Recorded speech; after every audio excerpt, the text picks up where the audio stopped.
Los contenidos de aprendizaje. Como docentes, cuando asumimos un proceso formativo, llámese curso, módulo, taller o seminario, generalmente nos hacemos una pregunta muy concreta: ¿qué vamos a enseñar?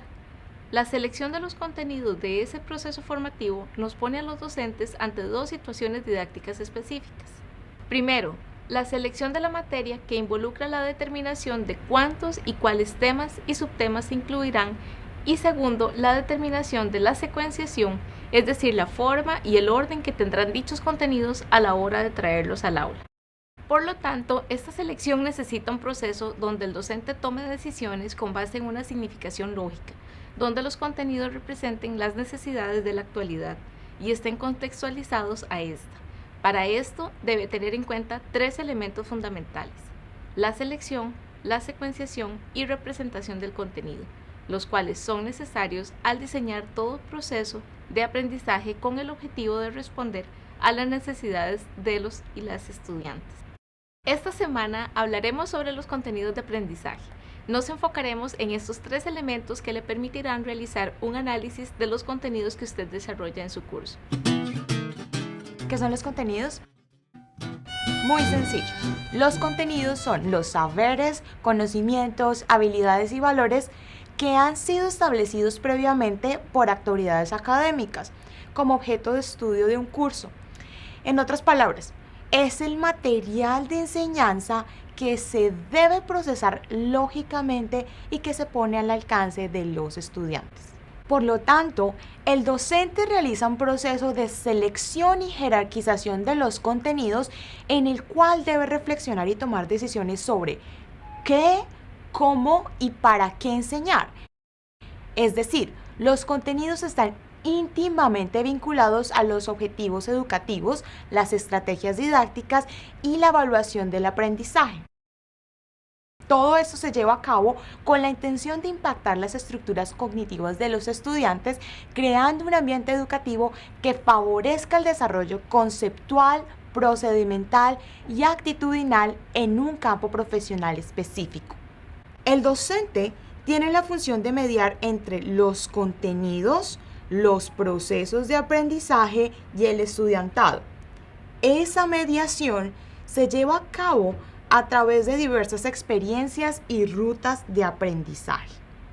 Esos contenidos no son simplemente una lista estática de temas o conceptos por desarrollar.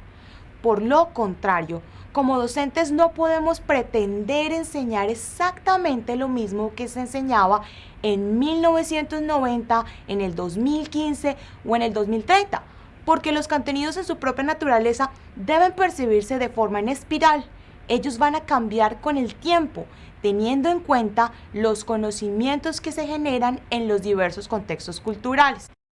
De igual manera, tampoco podemos pretender que los estudiantes repitan los contenidos como réplicas fieles del saber del docente. Por lo contrario, debemos brindar espacios para que ellos desarrollen su pensamiento crítico y reconstruyan nuevos significados y nuevas interpretaciones acerca de ese mismo contenido. Otro aspecto que debemos recordar es que los contenidos sufren un proceso de variación, desde el momento en que se establecen en la malla curricular hasta cuando llegan al aula de clase. Ese proceso lo denominaremos el TDIE, que se refiere a T, lo que se tiene que desarrollar de acuerdo a lo escrito en el plan de estudios; D, lo que se declara enseñar en el programa de curso sin haber conocido al grupo, es decir, sin saber las características de los estudiantes con los que los docentes van a trabajar durante el semestre; y lo que se intenta desarrollar de manera intencional es lo que el docente organiza de manera específica, pero puede modificarse de acuerdo a las características de los y las estudiantes. E, lo que efectivamente se desarrolla en el proceso didáctico, es decir, lo que se lleva a cabo en el aula. Tipos de contenidos. Las nuevas corrientes pedagógicas suelen distinguir tres tipos de contenidos: conceptual, procedimental y actitudinal. Los contenidos conceptuales son aquellos que hacen referencia a conceptos, datos, hechos e ideas. Nos remiten a los conceptos y principios generados en las distintas áreas del conocimiento. Por ejemplo, en un curso de psicología, la evolución histórica de la psicoterapia, o en un curso de biología, la estructura y función celular, son contenidos conceptuales. En ambos casos, estos conocimientos son importantes en la medida que nos remite lo que se va a enseñar y con qué perspectiva.